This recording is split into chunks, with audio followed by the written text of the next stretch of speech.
जय राधे कृष्णा। आज কিন্তু আমি হ্যালো দাদা দিদি বন্ধুরা বলবো না একদমই। আজকে আমি জয় রাধে কৃষ্ণা বলবো। আর ওটা কেন বলবো ওটা নিশ্চয়ই আপনি আগে ভিডিওতে দেখতে পারবেন। আর হচ্ছে এখন সকাল সকাল হয়ে গেছে আর ভোরবেলা হওয়ার পরে আমি এরকম পুরো বাসন টাসন মেজে নিয়েছিলাম। আর সকালে যেসব কাজ করে নিয়েছি, জাস্ট খাওয়া বাড়ানো বাকি আছে, স্নান করাটা বাকি আছে। তো কিন্তু কুয়াশা একদমই কাটেনি, দেখাচ্ছি আমি। বাইরে কিন্তু ফুল কুয়াশা, কিছুই কিন্তু দেখা যাচ্ছে না।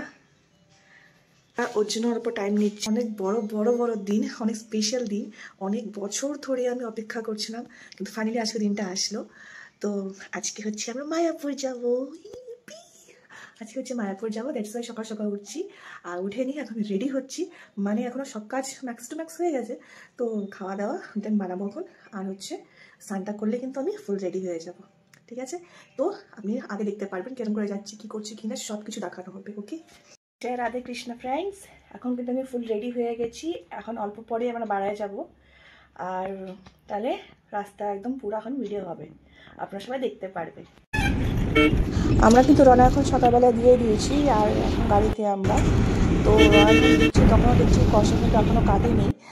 আর এই যে আমি আর আমার হাজব্যান্ড এখানে বসে আছে, আর দুজনে কিন্তু খুবই ঘুম পাচ্ছে। আর আমরা ওয়েট করছি যে কত তাড়াতাড়ি আমি পৌঁছাতে পারি, কেন কিন্তু তাও ভালো কি রাস্তাটা সকাল বলে নিয়ে ফাঁকা ছিল, তাই আমরা তাড়াতাড়ি পৌঁছে গেলাম মায়াপুরে।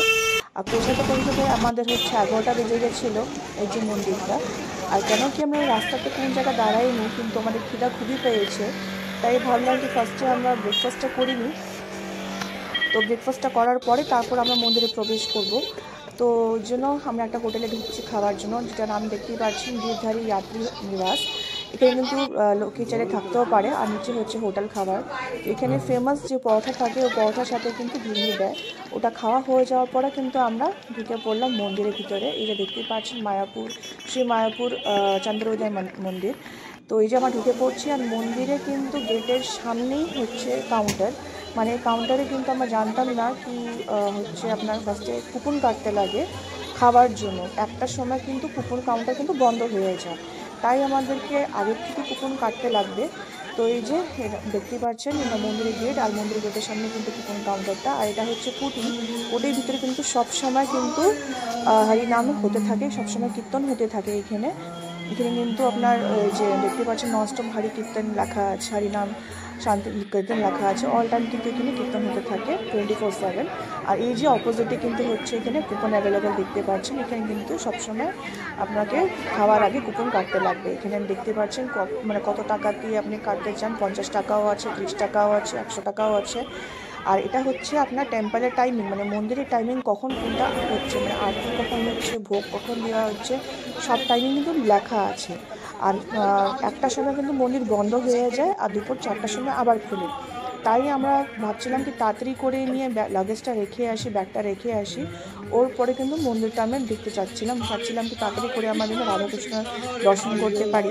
ওই জন্য ফার্স্টে আমরা লাগেজটা রাখতে চাচ্ছিলাম। কিন্তু ব্যাপার হচ্ছে এটা কি আমরা আগের থেকে কোনো হোটেল মানে হচ্ছে ভবন বুক করিনি, মানে এর ভিতরে যত ভবন থাকে ওটাকে 3 মাস আগে কিন্তু বুক করতে লাগে। বাট আমরা হুট করে এখানে চলে আসছি, আগে থেকে কোনো প্ল্যানিংই ছিল না, তো ওর জন্য কোনো ভবন বুক করা হয়নি। তাই আমরা চাচ্ছিলাম কি ভিতরের জন্য ভবনটা পাওয়া যায়, তো ওই জন্য আমরা খুঁজতে বেরিয়েছি এখন।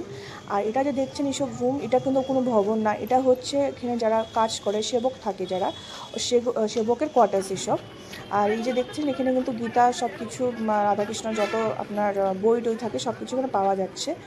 আর এটা হচ্ছে মন্দিরটা, এটা মন্দিরটা কিন্তু এখনও আন্ডার কনস্ট্রাকশনে আছে, আর বলছে কি 2 বছরের মতো হয়ে যাবে এটা ফুল কমপ্লিট হতে। কিন্তু দেখে কিন্তু মনে হচ্ছে অনেক টাইমটাই লাগবে, কেন কি অনেক বড় প্রজেক্ট।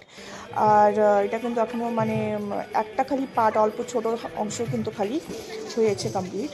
এটাও একটা দেখার জন্য একটা পার্টিকুলার টাইমিং আছে, সবসময় কিন্তু সব মন্দির কিন্তু ঢুকতে দেওয়া হচ্ছে না, একটা পার্টিকুলার টাইমিং ভিতরে, ওই টাইমিং ভিতরে আপনাকে ঢুকতে দেওয়া হচ্ছে। তো আমরা কিন্তু এখনও রুম খুঁজে যাচ্ছি। এটাও এক ভবন। আর এখানে কিন্তু ভবনে কিন্তু সবসময় কিন্তু রুম পাওয়া যায় না, আগের থেকে কিন্তু এখানে রুমটা বুকিং করতে হয়। তো এই যে ঠাকুরের আশীর্বাদে, ঠাকুরের জন্যই আমরা এখানে আসতে পারছি। বলে না কি, ঠাকুর যদি না চায়, না ডাকে, তাহলে কিন্তু যাওয়া হয় না। ঠাকুর ডাকছে বলে আমরা গেছি, কিন্তু এখন রুমটা নিয়ে ভাবছি যে রুমটা কোথায় পাবো। তো এই যে আমরা রুম খুঁজতে বেড়াচ্ছি, এখানে অনেক ভবন আছে। আর এখানে দেখছেন কি, এখানে কিন্তু ওরা হরে কৃষ্ণ হরে রামা কিন্তু এখানে কীর্তন করছে। আর এখানে কয়েকটা স্টল দেখতেই পাচ্ছেন, এরা কিন্তু এখানে বসে। আর এই যে স্টলটা দেখছেন, এটা কিন্তু স্পেশালি হচ্ছে দোল পূর্ণিমার জন্য, আগে 3 দিনটা কিন্তু বসে নাই। তো এটা দোল পূর্ণিমার জন্য বসানো হয়েছে। এখানে কিন্তু যত প্রভুজি আছে সব প্রভুজি কিন্তু এখানে কিন্তু বসছে। আর এখানে অনেক কিছু পূজার সামগ্রী কিন্তু পাওয়া যাচ্ছে। আর হচ্ছে এখনও আমরা খুঁজে বেড়াচ্ছি কোন ভবন কোথায়, কেন কি ফার্স্ট টাইম এসেছি, কোন জায়গা আমরা জানি না কি ভবনের ডাইরেকশনটা কোথায়। আর এত বড় এরিয়া কি মানে মনে হচ্ছে বুলবুলে তো চলে আসছি, করে ঘুরে যাচ্ছি খালি। আর এই যে গার্ডেনটা দেখতে পাচ্ছেন, এত সুন্দর গার্ডেন, মানে কি বলবো। এটা হচ্ছে চক্রা ভবনের রিসেপশন, যেটা দেখাইলাম আমরা, ওখানে আমরা খোঁজ নিয়েছি, ওখানে কোনো রুম নেই। আর এই যে গার্ডেনটা দেখতে পাচ্ছেন, গার্ডেনটা খুবই সুন্দর, পুরা ফুলে কিন্তু ভর্তি। এটা কিন্তু অরিজিনাল ফুল, আর দুই দিকে মানে পুরো। তো এই যে এখন হাঁটতে হাঁটতে আমরা এখনও রুম খুঁজছি। আমার লাগেজটা দেখে ও নিয়েছে, এখন ও টেনে নিয়ে যাচ্ছে। আর আমরা এটাই ভাবছি কি কতক্ষণে রুমটা পাবো, তাকে আমরা জন্য রেখে নিয়ে দর্শনটা করতে পারি, কেন কি একটার সময় বন্ধ হয়ে যাবে। আর এখানে কিন্তু ক্যাম্পাসের ভিতরে কিন্তু মহাপ্রসাদের আপনার মানে হচ্ছে দোকান আছে, যেখান থেকে অলরেডি আপনার ভোগ লাগানো হয়ে গেছে, ওই প্রসাদ কিন্তু পাওয়া যায়। আপনি কিন্তু ওখান থেকে কিনতেও পারবেন। আর এটা হচ্ছে গদা ভবন। আমরা গদা ভবনেও যাচ্ছি জিজ্ঞেস করতে কি কোনো রুম আছে কিনা অ্যাভেলেবল। তো এই যে ঢুকে যাচ্ছি এখন গদা ভবনে। গদা ভবনটা তো খুবই বড়, খুবই সুন্দর দেখতে, একদম মন্দিরের পাশেই। এখানে অনেকগুলি ভবন আছে, কিছু কিছু অল্প দূরে আছে, কিন্তু গদা ভবনের একদম পাশে। এই যে আপনি দেখছেন কি সুন্দর অ্যাম্বিয়েন্সটা, আর খুবই সুন্দর মানে সাজানো হয়েছে, ফুল টুল আছে। আর এই যে আমরা এখন ঢুকছি গদা ভবনের ভিতরে। নিচে কিন্তু গিফট হাউসও আছে, যেখান থেকে আপনি গিফট কিনতে পারবেন কারোর জন্য যদি কিনতে লাগে। আর এই যে নিচে কিন্তু এখানে খাওয়ার জন্য কাউন্টারও আছে, আপনার সকালে ব্রেকফাস্ট করার জন্য জিনিস এখানে পাওয়া যায়। এই যে এখানে কিন্তু সব ফার্স্ট অফ অল ভেজ পাওয়া যায়, আপনি দেখতে পারবেন। আর এই যে আমরা সিঁড়ি দিয়ে উঠছি, এই যে উঠে নিয়ে আমরা কিন্তু গদা ভবনে উঠে গেছি। এই যে গদা ভবনে কিন্তু আপনার সিঁড়ির পাশ দিয়ে কিন্তু খুব সুন্দর সুন্দর পেন্টিংস আছে রাধাকৃষ্ণ গোপালের। আর এই যে আমি উঠছি ভিতরে, কিন্তু ভিতরে ঢোকার সময় আমার কিন্তু না করে দিয়েছে কি ভিডিওটা করতে পারবো না, তাই ভিতরটা আমি দেখাতে পারলাম না। এই যে এখানে না করে দিচ্ছে আমাকে। তারপর আমি ওখান থেকে জিজ্ঞেস করলাম, ওখানেও বললো কি কোনো রুম এখনও খালি হয়নি, আর আগের থেকে বুকিং করতে লাগে বলে ওখান থেকে কিন্তু কোনো রুম এখানে দেওয়া হচ্ছে না। তো বাকি যত ভবন আছে দেখছি, এটা নেক্সট হচ্ছে গীতা ভবন। তো গীতা ভবন কিন্তু অন্য একটা ডাইরেকশনে, ওখান থেকে একটু দূরে। তো এখন আবার হেঁটে যাচ্ছি আমরা।